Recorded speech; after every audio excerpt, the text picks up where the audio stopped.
testified before the House Financial Services Committee, Subcommittee on National Security, Illicit Finance in International Financial Institutions.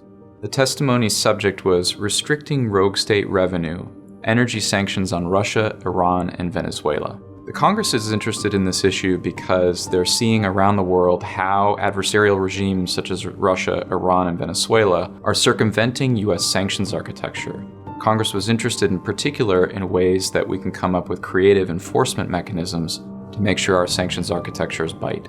I covered the Venezuela portion of the hearing, and one of the messages that I hammered home was that the committee needs to be focused on creative enforcement mechanisms to get after the fleet of what we called ghost tankers, ships that are simply off the map, what we call spoofing with their AIS transponders, showing that they're in one part of the world when they're actually lifting sanctioned oil in Venezuela, carrying flags of convenience, various countries that will flag a tanker without proper insurance, and other creative enforcement mechanisms to stay vigilant on top of the sanctions architecture.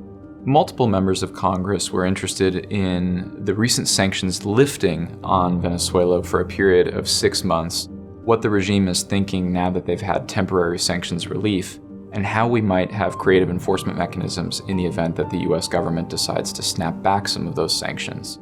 In the future, I'll be watching to see if Congress funds the appropriate agencies within the Department of Treasury to beef up enforcement, and in particular whether it goes after the ghost fleet of tankers that were largely the subject of this hearing.